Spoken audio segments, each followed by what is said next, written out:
Hi friends, welcome to Speedy Tech channel. நம்ம இந்த வீடியோல எதை பத்தி பார்க்க போறோம்னா நம்ம PhonePe மூலமா எதுக்காவது ஆட்டோபே அப்ரூவ் கொடுத்தீங்கன்னா அது இப்போ வேண்டாம்னு நினைச்சு நீங்க கேன்சல் பண்ணனும் அப்படி நினைச்சீங்கன்னா அது எப்படி கேன்சல் பண்றது அத பத்தி தான் நம்ம இந்த வீடியோல கிளியரா பார்க்க போறோம். ஓகே फ्रेंड्स, நம்ம சேனலை ஃபர்ஸ்ட் டைம் பாக்குறீங்கன்னா சப்ஸ்கிரைப் பண்ணி கூடவே இருக்க பெல் ஐகானை கிளிக் செய்து ஆல் ஆப்ஷனை எனேபிள் பண்ணுங்க. அப்பதான் நம்ம சேனல்ல போடக்கூடிய வீடியோஸ் எல்லாமே உங்களுக்கு நோட்டிஃபிகேஷன் வரும். ஓகே, இந்த வீடியோக்குள்ள போகலாம். ஓகே, ஃபர்ஸ்ட் வந்து உங்க PhonePe ஓபன் செய்யுங்க.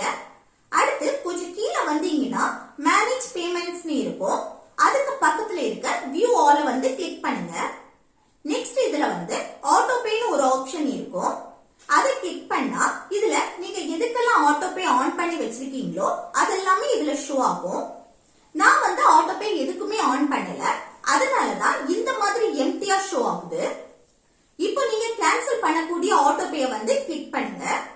நெக்ஸ்ட் பேஜ்ல டெலிட் ஆட்டோபே னு ஒரு ஆப்ஷன் இருக்கும். அதை கிளிக் பண்ணிட்டு அப்புறம் கன்ஃபார்ம் கொடுத்துட்டு உங்க யூபிஐ பின்ன வந்து என்டர் பண்ணா உங்க ஆட்டோபே வந்து கேன்சல் ஆயிடும். இப்படி உங்க PhonePe ல கொடுத்த ஆட்டோபே வந்து இப்படி ஈஸியா நம்ம கேன்சல் பண்ணிக்கலாம். ஓகே फ्रेंड्स, இந்த வீடியோ உங்களுக்கு யூஸ்ஃபுல்லா இருக்குன்னு நினைக்கிறேன். யூஸ்ஃபுல்லா இருந்துச்சுன்னா இந்த வீடியோக்கு லைக் பண்ணுங்க, உங்க ஃப்ரெண்ட்ஸ்க்கு ஷேர் பண்ணுங்க.